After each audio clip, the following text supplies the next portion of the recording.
number. ¿Qué se refiere?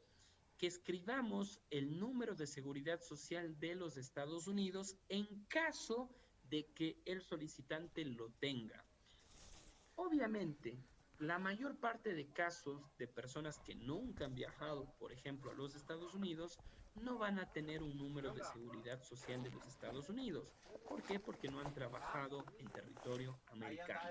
En ese caso, haríamos clic en este casillero que dice does not apply. Esto no aplica, ¿no es cierto? Y en la parte inferior nos dice US Taxpayer ID Number, que se refiere al número ID de pago de impuestos en los Estados Yo que Unidos. ocupo esto. Obviamente, si es una persona que nunca ha trabajado, que no ha tenido una actividad o ingreso económico en los Estados Unidos, pues no lo tendrá. Ahora bien, esto sí lo llenamos, por supuesto, cuando hay personas que sí tenían un número de seguridad social. Por ejemplo, en el caso ecuatoriano, sí es muy frecuente, más bien, ciertas personas que estuvieron muchos años de manera ilegal en los Estados Unidos, que han regresado ya a Ecuador y están aquí varios años, desean ahora solicitar su visa de turismo de manera legal y obviamente Obviamente, en esta pregunta ellos tendrán que poner si es que tienen o no número de seguridad social, ¿sí? En este caso, lo recomendable, como les había dicho desde un inicio, es siempre decir la verdad. Muy bien, hacemos clic en la opción de guardar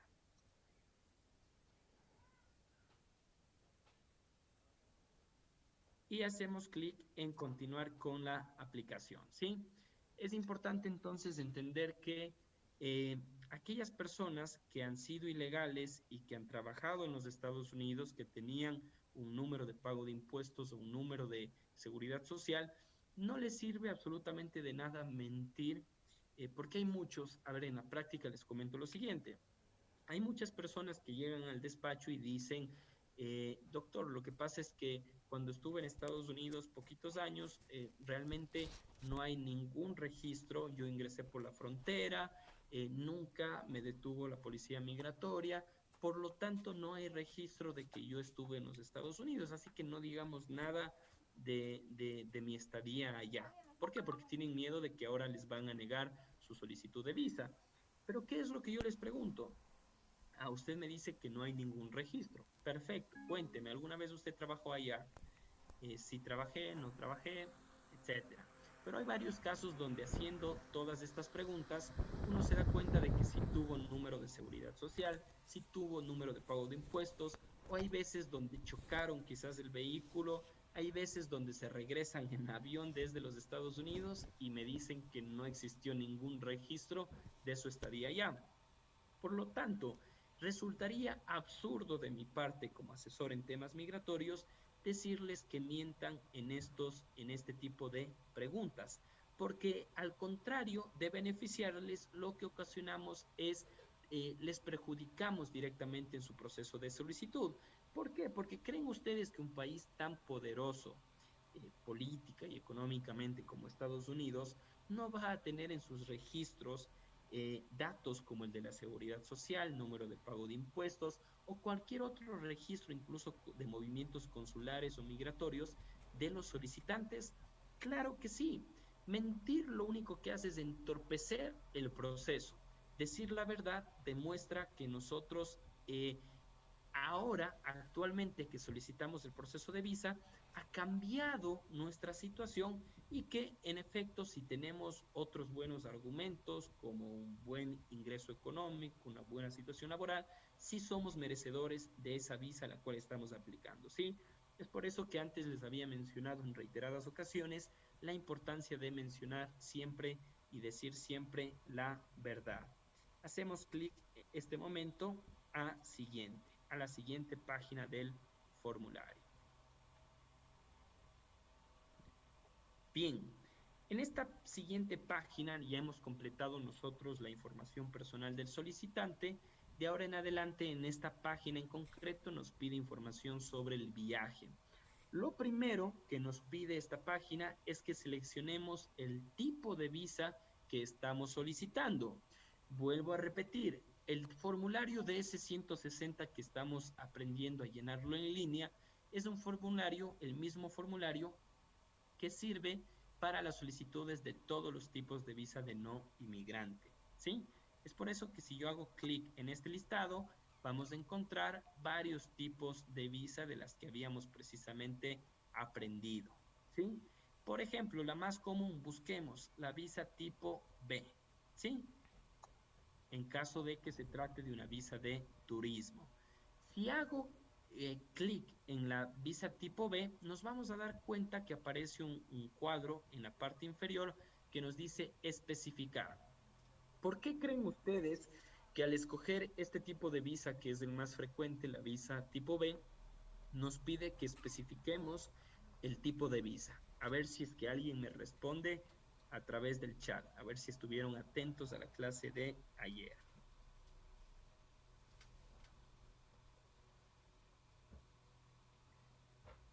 Perfecto, acá leo sus preguntas, si es que es B1 o B2 o B1 o B2. Perfecto, muy bien, ¿sí? Estuvimos atentos a la clase de ayer y es precisamente por eso, porque si hago clic, ustedes se van a dar cuenta que aparece las tres subclasificaciones que pertenecen a esta categoría de visa B, que es la más frecuente, como les había comentado, ¿sí? Vemos que dice negocios y turismo, es la B1, B2, que es la más común, la que normalmente yo utilizo, salvo casos en concreto donde veo necesario por estrategia utilizar exclusivamente otro tipo de visa. Pero en este caso en concreto, vemos que también hay la B1 que aplica para negocios y conferencia y la B2 que aplica para turismo, visitas a familiares y tratamientos médicos. En el caso en concreto vamos a hacer clic en la B1, B2, ¿sí? A manera de ejemplo. Bien, ¿qué otra información le pide en la parte inferior? Fecha prevista de llegada. Les pregunto a ustedes, si es que una persona busca solicitar una visa de turismo, ¿es normal o no que esa persona tenga por lo menos una idea de qué fecha le gustaría viajar por turismo a los Estados Unidos? ¿Ha hecho planes de viaje, planes de llegada como tal? ¿Sí o no? Lo normal, ¿qué sería si es que ustedes lo analizan como si fueran el oficial consular que va a conceder o a negar ese visado? Sí, ¿no es cierto? Perfecto, les leo a través del chat. Por lo que vamos, siempre lo recomendable es, por supuesto, dar toda la información relativa al viaje. Si yo digo que voy de turismo, debo tener clarísimo qué lugares me gustaría visitar de los Estados Unidos, qué fecha me gustaría viajar, por supuesto, a qué ciudad voy a arribar, desde qué ciudad voy a salir, etcétera. Y es esa precisamente la información que se nos pregunta. Imaginémonos que el señor va a viajar el 4 de enero, o mejor dicho, el 4 de septiembre del año 2021. ¿Sí? Y le pregunta en la parte inferior cuánto será la duración prevista de la estadía en los Estados Unidos. En esta opción múltiple yo puedo elegir años, meses, semanas, días. Yo voy a elegir días, ¿sí? Ahora bien, quisiera preguntarles algo antes de yo dar la respuesta. Si es que ustedes fuesen el oficial consular que va a resolver acerca de una solicitud de visa, ¿cuál creen que sería el tiempo promedio normal, prudente, para que una persona haga turismo en los Estados Unidos? ¿Sí? Es decir, si les doy tres opciones, hagamos como quien quiere ser millonario.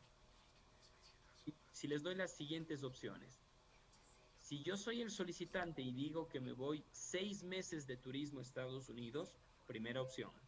Segunda opción, 3 meses a Estados Unidos de turismo. O tercera opción, 15 días a un mes de turismo. ¿Cuál creen ustedes que es la más creíble a ojos del oficial consular? Les leo a través del chat. La mayoría de ustedes nos dice 15 días a un mes. Perfecto, ¿sí? Esto es sumamente importante que toda la información, si bien las preguntas son sencillas, al final hay que darse cuenta que cada una de estas preguntas va creando un discurso que debe resultar creíble para el oficial consular. Si usted dice que viaja por turismo, que es el tipo de visa más frecuente que se solicita y en el que más trabajo ustedes van a tener, pues obviamente pues, estaría mal decir que una persona se va 6 meses de turismo. Resulta poco creíble e inclusive les comento, afecta muchas veces cuando una persona ya ha tenido una visa y se queda periodos muy largos de tiempo en los Estados Unidos con esta visa de turismo, afecta muchas veces cuando quieren renovar. ¿Por qué? Porque el oficial consular que conoce del proceso de renovación lo que dice es, yo no le creo que usted en estos 5 años ha viajado 6 veces y esas 6 veces se ha quedado en cada visita 6 meses haciendo turismo. Usted seguramente se dedicó a otra actividad como trabajo, ¿sí? Entonces es recomendable desde estas respuestas aparentemente que no tuvieran mayor peso o relevancia al momento de decidir, darnos cuenta que desde este tipo de respuestas estamos armando una estrategia que debe guardar perfecta armonía. ¿Sí? Bien, en este caso vamos a poner 15 días, ¿sí? Escribimos aquí el número. Luego nos pregunta la dirección donde vamos a alojarnos en los Estados Unidos.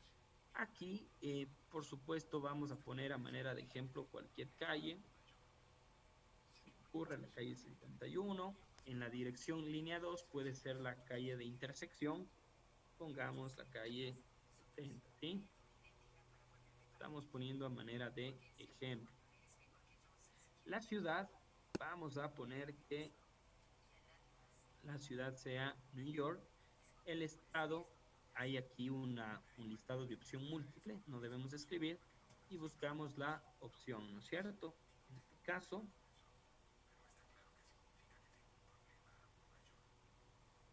elegimos Nueva York, ¿sí? Y el código postal sí se conoce. Cuando hay preguntas, como en este caso que dice sí se conoce, son opcionales, es decir, podríamos dejarlo en blanco y al final sí nos va a permitir el formulario guardar esta página del formulario. Sin embargo, en Estados Unidos es muy común que toda dirección siempre tenga código postal, por lo tanto es recomendable siempre ponerlo, ¿no es cierto? Ya de un hotel que vayamos a llegar, alojarnos o de algún familiar, etcétera, siempre suele haber el código postal. Siguiente pregunta. ¿Quién es la persona o entidad que paga por su viaje? Pregunta importantísima.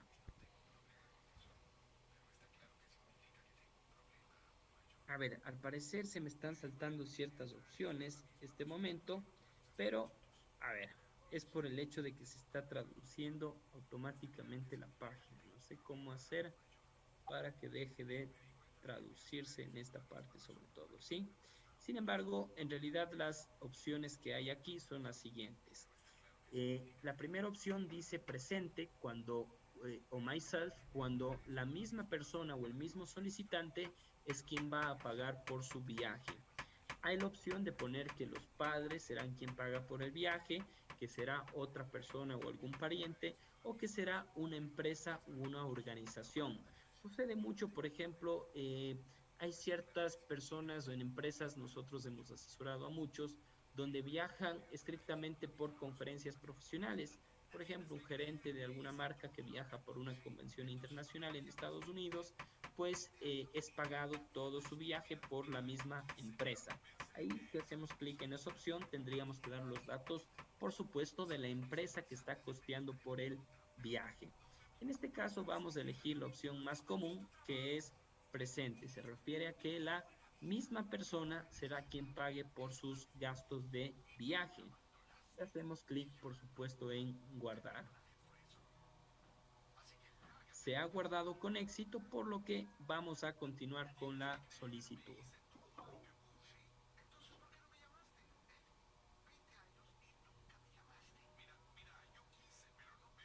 Bien, vamos a pasar a la siguiente página. En la siguiente página nos preguntan lo siguiente. ¿Hay más personas que estén viajando junto a usted? Ahora bien, aquí depende entonces del tipo de visa que estemos solicitando y del caso en particular, ¿sí? Imaginémonos que se trata de una visa familiar, que llegó a su despacho papá, mamá e hijo y que buscan viajar juntos. Obviamente, imaginémonos que estamos llenando el formulario recién del padre. En este caso, tendremos que poner que, por supuesto, sí está viajando con más personas. Al elegir la opción de que sí viaja con más personas, le aparece una nueva pregunta en donde dice, ¿está viajando usted como parte de un grupo o una organización? Si es que es un viaje familiar, por supuesto elegimos que no, porque es un viaje en familia. Ahora bien, si viaja, por ejemplo, como parte de una federación deportiva, de una empresa, haríamos clic en sí. ¿Sí?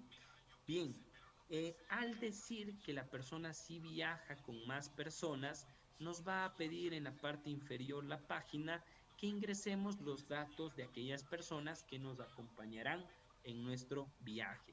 Debemos ingresar en primer lugar los apellidos de la persona que va a viajar con nosotros. Imaginémonos que va a viajar junto a su esposa, ¿sí? Imaginémonos María Paula Quintero, ¿sí? A ver, solo los apellidos, perdón. Quintero Ordóñez, vamos a imaginarnos, ¿sí? Como es Ordóñez con la letra ñ, en este caso les había indicado, esa letra no se permite en el formulario. Si yo aquí escribo la letra ñ, al momento de querer guardar, me va a salir error. ¿Por qué? Porque no se admite caracteres especiales. Eso hay que obviarlo en el formulario. Y escribimos en la parte inferior los nombres, ¿sí? En la parte inferior hay una pregunta de opción múltiple que le dice cuál es la relación o parentesco que tiene usted con esa persona que va a viajar junto a usted. Hay la opción de parent si se trata de su padre o madre, spouse si se trata de su cónyuge, child para hijos, other relative para algún otro tipo de parentesco, friend para amigos, business associate para asociados o socios de negocio y other para especificar algún otro tipo de relación. En este caso, imaginémonos que es la esposa del solicitante, ¿sí? Bien, y por supuesto hay la opción, si ustedes se fijan, de añadir otro más si es que el solicitante fuese a viajar con más personas. Obviamente, si es que esta es una solicitud donde va a viajar una familia de 5 personas, habrá que agregar los datos de los 4 otros solicitantes que van a viajar junto a nuestro solicitante que estamos en este momento llenando el formulario, ¿sí? Por eso, este momento estamos haciendo un poco rápido porque no estamos llenando todos los campos como tal, pero imagínense ya cuando nos toca un caso real con 5, 6 personas que viajan junto a él, se vuelve mucho más demorado el proceso. Hacemos clic en guardar y vamos a pasar a la siguiente página, ¿sí? Bien, continuar aplicación y hacemos clic en siguiente. Ahora, en esta página, nos va a preguntar acerca de viajes anteriores que hayamos realizado a los Estados Unidos. ¿Sí? Primera pregunta, ¿alguna vez usted ha estado en los Estados Unidos? ¿Sí o no? Punto, se acabó. Hay que decir la verdad, nuevamente insisto, muchas personas piensan que el gobierno americano nunca se dio por enterado que usted estuvo allá, cuando es pecar de ingenuo, ¿sí? Mentir en un aspecto como este realmente dificulta y obstaculiza terriblemente el proceso de solicitud. Obviamente, ¿qué deberíamos responder aquí si la persona ya ha solicitado una visa? Ahora va a ser el proceso de renovación, decir que sí, sí es que ha viajado, por supuesto. Al elegir que sí ha viajado anteriormente a los Estados Unidos, le pide la siguiente información, la fecha de llegada. Primero le dice que brinde información acerca de sus últimos 5 viajes o 5 visitas a los Estados Unidos. Entonces, de cada una de esas 5 últimas visitas, tenemos que decir la fecha en la cual se llegó a los Estados Unidos, por ejemplo, 1 de enero del 2015 se me ocurre, y el periodo de estadía. En este caso, digamos que estuvo 15 días. ¿Sí? Perfecto. Si es que ha tenido más viajes, no solo uno, pues hay que hacer clic en añadir otro y tendremos que llenar los datos de la otra visita. Imaginémonos que también viajó el 6 de febrero del 2016 y que se quedó, se me ocurre, un mes. ¿Sí? Listo. ¿Qué le pregunta en la parte inferior? ¿Usted tiene o ha tenido una licencia para manejar en los Estados Unidos? ¿Sí o no? Obviamente, si usted hace clic en sí, le pedirá el número de la licencia. En este caso, como ejemplo, vamos a poner no. Siguiente pregunta. ¿Alguna vez a usted le han emitido o le han otorgado una visa para los Estados Unidos? ¿Sí o no? Por supuesto que esta es una pregunta clave si es que usted está llenando este formulario para un proceso de renovación. Obvio que en ese caso habrá que elegir sí. Y si hacemos clic en sí, nos va a aparecer estas siguientes preguntas. La fecha en la cual fue emitida la visa americana. 1 de enero, se me ocurre, del año 2015. Visa number. Nos pide el número de visa. Es por eso que antes en la presentación de PowerPoint les mostraba cómo ubicar el número en la visa americana, ¿sí? Aquí escribimos el número de la visa americana. ¿Qué más nos va a preguntar acerca de esa visa? Si usted está aplicando para el mismo tipo de visa. Obviamente, si se trata de una renovación, si antes teníamos visa de turismo y ahora estamos solicitando una renovación del mismo tipo de visa de turismo, elegimos que sí. Pero ¿qué pasa si, por ejemplo, yo ya tenía visa de turismo, pero ahora estoy aplicando por primera vez a la visa de estudios, a la visa de no inmigrante de estudio, la visa tipo F, por ejemplo? Ahí tendré que hacer clic en no. ¿Por qué? Porque estoy aplicando a un tipo de visa diferente de la que ya tengo, ¿sí? Es un proceso aparte, que no impide, que era una pregunta que me hacían mucho el día de ayer. Bien, vamos a elegir que no en este ejemplo. ¿Y qué más le pregunta? Si está aplicando en el mismo país o lugar en la cual se emitió la visa anterior, sí o no. ¿Alguna vez le han tomado huellas digitales? Have you been fingerprint? Se refiere si alguna vez le han tomado huellas digitales en algún consulado o embajada de los Estados Unidos. Lo normal es que cuando uno inclusive realiza un proceso de solicitud de visa de no inmigrante, como la de turista, le tomen las huellas digitales. ¿Qué más le pregunta? Si alguna vez se le han robado su visa americana o se le ha perdido su visa americana, sí o no. Y si usted hace clic en sí, tendrá que dar la información del año en el cual se perdió y explicar brevemente qué fue lo que sucedió, ¿sí? A manera de ejemplo, vamos a hacer clic en no. Y finalmente le pregunta si su visa alguna ocasión ha sido cancelada o revocada, ¿sí? Esto sucede, por ejemplo, cuando se incumple con el propósito del tipo de visa que ha sido otorgado. Como les había mencionado el día de ayer, la importancia de siempre cumplir con el tipo de visa específico que nos fue conferido. Bien, esto entonces es importante, esta pregunta de si alguna vez nos han otorgado una visa americana, sobre todo si estamos, por supuesto, haciendo el proceso de renovación de una visa, ¿sí? O también tendremos que poner que sí, por supuesto, si tenemos una visa diferente de la que ahora buscamos aplicar. Bien, vamos con la siguiente pregunta. Esta pregunta es muy interesante. ¿Alguna vez a usted le han negado o rechazado una visa americana o le han rechazado la admisión a los Estados Unidos, eh, inclusive estando ya en el puerto de entrada? ¿Qué quiere decir esto? Hay que distinguir dos etapas o momentos totalmente distintos. Les pregunto a ustedes para hacer un poco más interactivo, para que no se cansen, porque me imagino que por la hora quizás ya muchos de ustedes están cansados con tanta información. Les pregunto lo siguiente. ¿Creen ustedes que el hecho de que una persona tenga visa americana de turismo, por ejemplo, ya garantiza su entrada a los Estados Unidos? ¿Sí o no? Y de ser posible, una explicación de por qué sí o por qué no. Voy a ingresar este momento al chat para poder leer sus comentarios. A ver, acá me dicen que no garantiza, ayuda pero no garantiza. Muy bien. Por acá me dicen, no, debes hacer migración. Muy bien. Muy bien. Dice, no, porque falta que apruebe tu ingreso el oficial de migración. Perfecto. Todos estamos muy bien. Me imagino que todos ustedes han de haber visto la serie, me parece que es en Discovery o en algún otro canal de Alerta Aeropuerto, ¿no es cierto? ¿Quién ha visto Alerta Aeropuerto? A ver, les leo a través del chat. Bueno, aquí veo, todo el mundo parece que ha visto. Por eso son expertos en esta pregunta. Perfecto, ¿sí?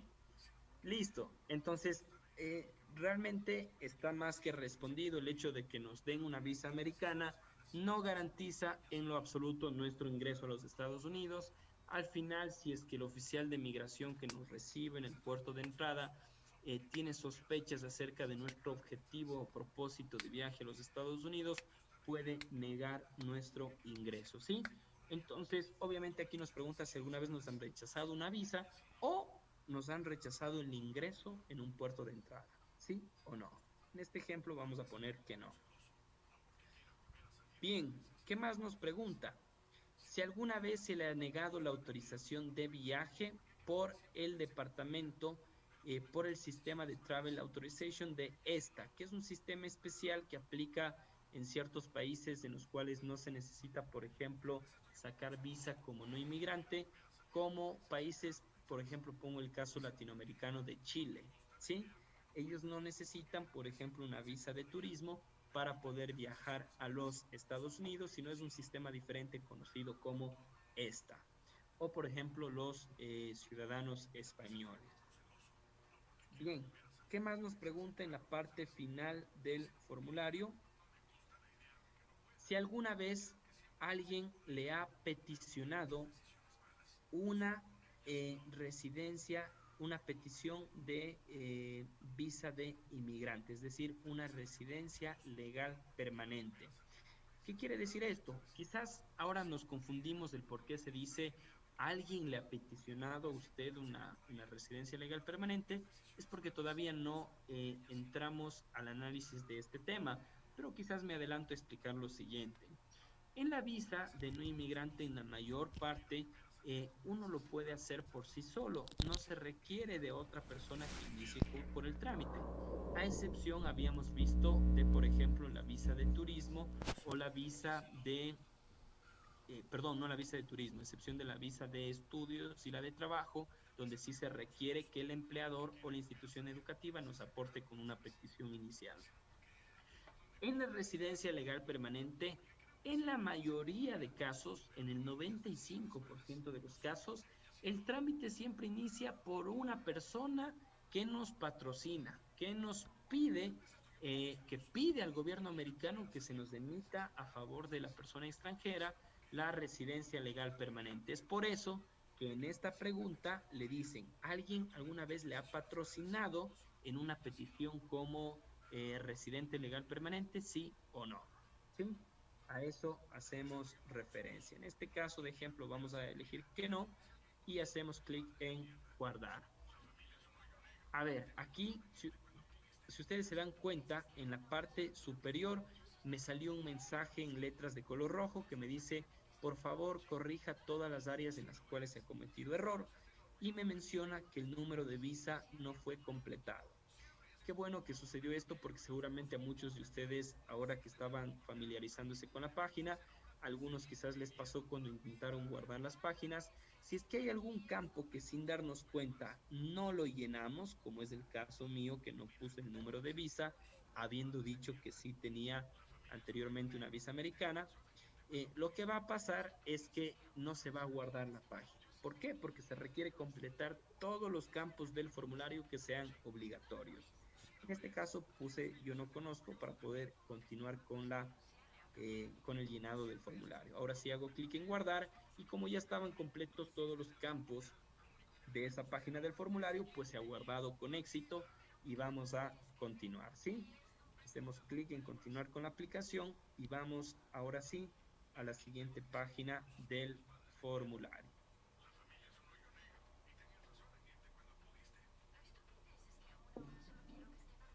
Bien, acá en esta siguiente página nos consultan acerca de la dirección domiciliaria y teléfono del solicitante.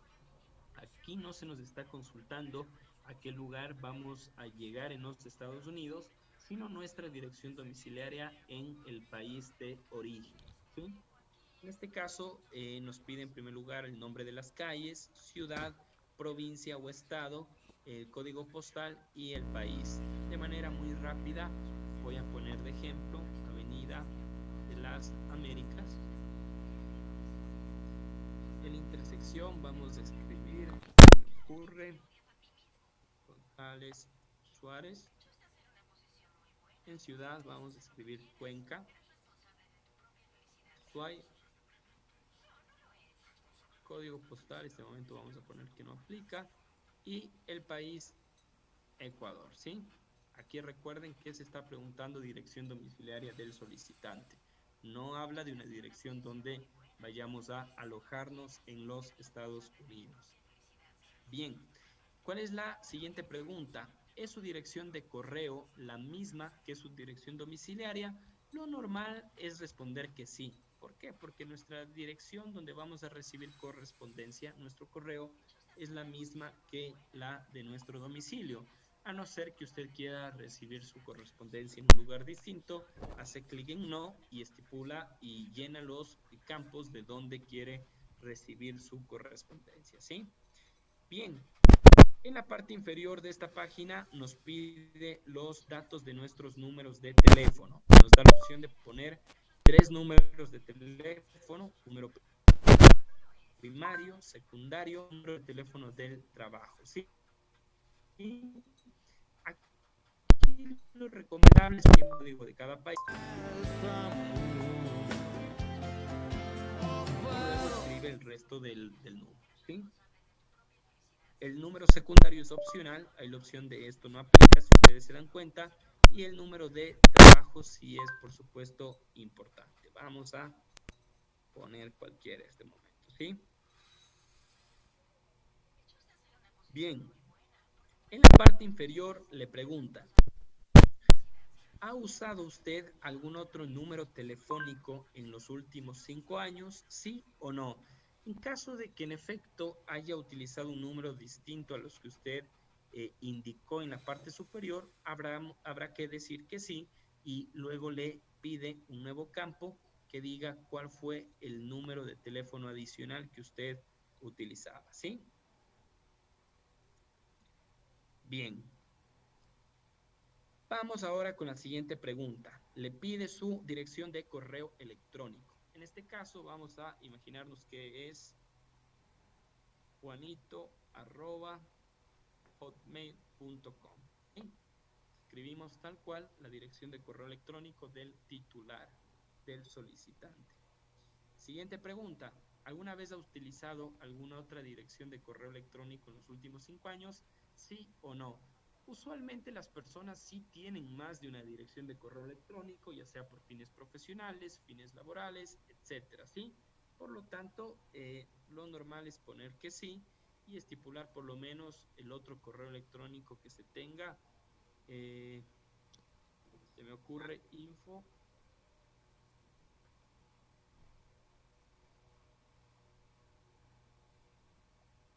¿Sí? Perfecto. En la parte inferior, finalmente, se hace una pregunta acerca de las redes sociales. La pregunta le dice, del listado que usted encuentra en esta opción múltiple, seleccione todas las redes sociales en las cuales el solicitante tenga presencia.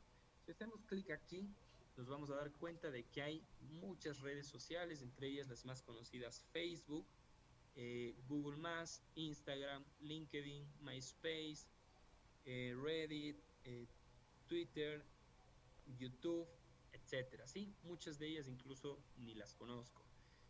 Lo normal, ustedes creen, a ver, les pregunto algo importante en este punto.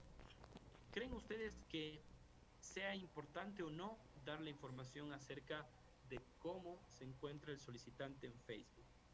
Ingreso al chat para ver sus respuestas.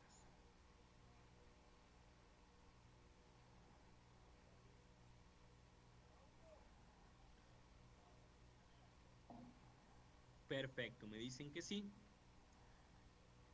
Así es. En efecto, siempre suelo decir en este punto que actualmente una persona puede mentir en varias preguntas que se le hagan en un formulario, como lo es el formulario DS-160, pero si en algo no pueden mentir es en sus redes sociales, ¿sí? Creo que no hay mayor espejo de la realidad de una persona que su Facebook, que su Twitter, que su Instagram, que sus redes sociales, donde consta generalmente la mayor parte de las personas a mal acostumbrado poner todos los aspectos de su vida en las redes sociales, desde los viajes que ha tenido, el lugar en donde trabaja, su pareja, su estado civil. Uno cuando ingresa al Facebook de alguien realmente casi que tiene un contexto generalizado de cómo es la vida de esa persona, ¿no es cierto? Entonces, ¿ustedes creen que por ingenuidad le preguntan aquí en el formulario cómo, si usted tiene presencia en redes sociales y cómo se encuentra en esas redes? ¿O creen que es una pregunta muy, pero muy valiosa para el oficial consular que investiga su caso para ver si le aprueba o no la visa? ¿Qué creen ustedes? ¿Creen que sea una pregunta de relleno o una realmente importante? A ver, por acá leo que es para conocer el perfil de la persona, que es muy valiosa, es muy importante. Totalmente. Inclusive les comento algo, esta pregunta no había hace mucho tiempo, si no mal recuerdo, recién en agosto del año 2019, para ser exactos, el presidente de ese entonces, Donald Trump, fue quien ordenó se incluya esta pregunta a través de un decreto.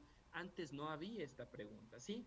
Pero obviamente el departamento, el SEAC Center como tal y UCIS vieron la importancia de que se pida este Espérate. tipo de información porque precisamente da una idea muy clara y general al oficial consular que conoce de su caso si es que es cierto lo que usted ha puesto en el resto del formulario, ¿sí? ¿Qué es lo que yo recomiendo? Que se cuide mucho de en redes sociales, en primer lugar, tener comentarios ofensivos hacia los Estados Unidos, meterse en temas políticos cuando se trata de un país extranjero, realmente se supone que no debería perjudicar en su proceso de solicitud, pero es recomendable no hacerlo, ¿sí? Algo que también recomiendo, si usted es profesional, si usted es una persona que tiene su empresa, le recomiendo utilizar siempre la red social de LinkedIn, que es una red social para profesionales como tal, para personas que ofertan servicios, productos, etcétera.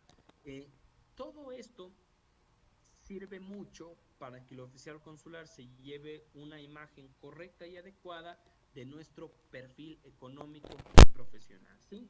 Por ejemplo, si hacemos clic en Facebook, tenemos que especificar cómo nos encontramos en Facebook. Imaginémonos que la persona en Facebook se llama eh, Juanito Alimaña, ¿sí? Por más de que ese no sea su nombre verdadero, si es que así consta su ID o su nombre en Facebook, pues tiene que ponerlo tal como es para que la persona o el oficial consular lo pueda buscar e identificar, ¿sí? Bien, y la última pregunta, aquí, ojo con esto, podemos añadir más redes sociales, no hay un límite, podemos elegir todas las redes sociales que se hayan utilizado en los últimos 5 años. Yo recomiendo poner unas dos o tres, las que sean las más utilizadas, normalmente Facebook, Twitter, Instagram o LinkedIn, o YouTube en caso de que quizás haya algún youtuber famoso. Bien, eh, finalmente le pregunta si desea brindar más información acerca de presencia en otros sitios web o aplicaciones que ha usado en los últimos 5 años para crear o compartir contenido como fotos, videos, etcétera. En ese caso, normalmente suelo poner que no, porque aparte del listado extenso de redes sociales que habíamos visto, no se me ocurre otra red social, a no ser de que algún solicitante o cliente suyo pues le pida que incluya información que maneje en otro sitio web, ¿sí? Bien, hacemos clic entonces en guardar para pasar a la siguiente página. A ver, algo aquí ha pasado. Nos dice que el email adicional que dimos está mal. Vamos a revisar por qué. A ver, me parece que faltaba el .com, debe ser por eso. Ahora sí. No. Veamos qué sucedió. A ver, vamos a poner cualquiera, ¿sí? Eh,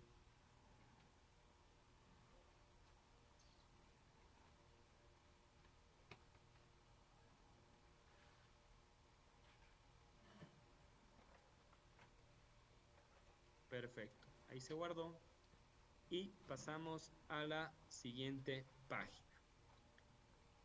Bien. En honor al tiempo, vamos a terminar esta última página y después voy a revisar rápidamente las preguntas, aunque veo que hay un error de preguntas por acá, pero vamos a revisar si alcanzamos a responder algunas preguntas, ¿sí? Bien, vamos a responder esta última página del formulario para avanzar, ¿sí? Seleccione el tipo de pasaporte. Siguientes opciones: regular, pasaporte oficial, diplomático, license passer u otro. La normal, el pasaporte común y corriente en la mayoría de países latinoamericanos, es el regular, ¿sí? Obviamente, en cada pasaporte de cada uno de sus países debe decir qué tipo de pasaporte es. Bien, elegimos el tipo de pasaporte y nos solicita la página que brindemos el número del pasaporte. En ciertos países, como el caso ecuatoriano, el número de pasaporte es el mismo del documento de identidad o de la cédula de identidad. Hay otros países donde es totalmente distinto. Luego de esto, nos pide el número de libreta o del libro del pasaporte, Passport Book Number. Como les había dicho, recuerden ustedes al iniciar esta clase, les mostré que hay ciertos pasaportes como el ecuatoriano, donde hay un número de libro de pasaporte que es distinto al número de pasaporte como tal. Esto es una tarea pendiente para cada uno de ustedes, que revisen si en sus países en efecto hay esta diferencia en estos dos números. Hay países que no tienen número de libro de pasaporte y tendrán que hacer clic en la opción de esto no aplica, ¿sí? Bien, ¿cuál es el país o autoridad que emitió el pasaporte? En este caso seleccionan el país, en este caso lo ponemos Ecuador. ¿Dónde fue emitido el pasaporte? Ciudad, vamos a poner Cuenca. Provincia, Azuay, y país, Ecuador. Y finalmente, la fecha en la cual fue emitido el pasaporte y la fecha en la cual caduca o expira.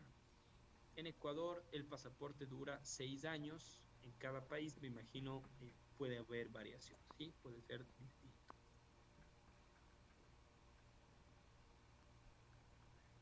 Bien, y finalmente le preguntan si su pasaporte le han robado o se le ha perdido, ¿sí? En este caso, sí o no. Y listo. Con eso hemos terminado esta página del formulario. Nos falta, a ver, me parece, a ver, aquí pongamos marzo para que no haya, abril para que no haya ningún problema.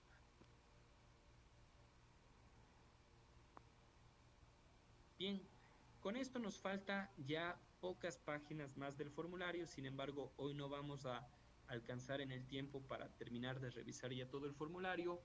No he pasado de manera muy veloz porque sí me interesa ir conversando sobre ciertas preguntas y que ustedes sepan en efecto cómo se debe responder correctamente, ¿sí? Si bien la idea, como les decía desde un inicio, es que ustedes no se conviertan en expertos en el llenado del formulario de S160, porque con una clase sobre este tema es realmente complicado. Yo he intentado resumirlo y explicarlo lo más didácticamente posible. Sin embargo, hay ciertas dudas que seguramente ustedes tendrán.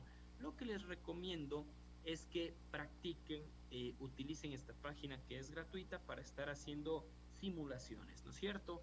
Ingresen, inicien con un formulario de S160, ficticiamente creen un ejemplo, un caso práctico y vayan familiarizándose con la página. Vean qué sí admite, qué no admite, cómo se maneja como tal, ¿sí? Bien, con esto yo quiero agradecerles a todos ustedes por esta segunda clase. Quiero motivarles a cada uno de ustedes, que veo que hay muchas personas interesadas, son más de 660 personas conectadas. Realmente me alegra mucho porque en Latinoamérica creo que el derecho migratorio de los Estados Unidos es un área del derecho que realmente tiene mucha demanda, pero muy poca oferta, es decir, muy pocos abogados o asesores migratorios de otras ramas conocen en realidad este tipo o esta rama del derecho, que no por ser de otro país deja de tener aplicación en cada uno de los países latinoamericanos. Y quizás aprovecho para motivarles a que ustedes, a partir de este seminario, para quienes quizás son nuevos en estos temas, empiecen a estudiar la ley de inmigración de los Estados Unidos y cada uno de estos procesos. ¿Por qué les invito y les motivo a que lo hagan? Porque es una rama del derecho muy bien remunerada, y no solamente muy bien remunerada en el ámbito económico, sino realmente hay muchos procesos como el waiver o perdón migratorio, un proceso de residencia o los procesos de visa de no inmigrante que estamos viendo, que cuando uno logra hacerlo bien y obtiene con éxito resultados exitosos, puede realmente sentir una satisfacción muy grande al ver que familias logran reunirse después de tantos años, que personas que han sido castigadas severamente son perdonadas por el gobierno americano. Ustedes saben la influencia que ejerce el gobierno americano, que pese a ser un país totalmente distinto, realmente en cada uno de los países de Latinoamérica existe una vinculación y una conexión enorme, ¿sí? Eh, por comentarles, veía por acá una pregunta, alguien me decía, doctor, ¿usted cuánto cobra por honorarios profesionales por tramitar, por ejemplo, una visa de no inmigrante? Yo no sé si darles un valor exacto porque dependerá, por supuesto, de cada país. Lo que sí les voy a decir es que, por ejemplo, por tasa consular que el departamento que el consulado o la embajada cobra en todos los países de Latinoamérica es una tasa única, es de $160. Normalmente lo que nosotros cobramos por honorarios es casi el mismo valor que la tasa, ¿sí? Entonces, por aplicaciones que en realidad no conllevan mucho tiempo, lo que sí conllevan es conocimiento y hacerlo de manera correcta, uno puede realmente ser muy bien remunerado cuando lo hace bien, y producto de ese trabajo son los mismos clientes quienes nos van recomendando a más personas, ¿sí? Recién estamos aprendiendo el proceso de tramitación de visas de no inmigrante. Luego veremos y aprenderemos el proceso de residencia legal permanente y el proceso de waiver, que son procesos inclusive donde los honorarios son mucho más altos. Lo que sí les motivo y aprovecho para felicitar al instituto es a que opten por la certificación. Realmente creo que es un precio, me parece que escuchaba a Carolina, no sé si me confirma, si me está escuchando, el precio que usted decía, Carolina, de la certificación era 30 o $40. No sé si me puede confirmar.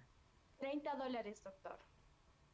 Yo realmente les invito a que por un precio promocional de $30 se animen a optar por la certificación, que entiendo es opcional para todos ustedes, pero no dejen de acreditarse y de tener un certificado que demuestre que ustedes han adquirido estos conocimientos, porque de seguro pienso que al igual que sucede en Ecuador, hay muy pocos profesionales que conocen estos temas y que se dedican a estos ámbitos, ¿sí? Creo que si ustedes lo hacen bien, les puede ir muy bien en cada uno de sus países, ¿sí? Bien, sin más, creo que me he alargado un poquito, pero les agradezco nuevamente a cada uno de ustedes. Le agradezco a usted, Carolina, y el día de mañana nos veremos a la misma hora. Muchísimas gracias y una excelente noche. Gracias, estimado doctor, por su excelente ponencia del día de hoy.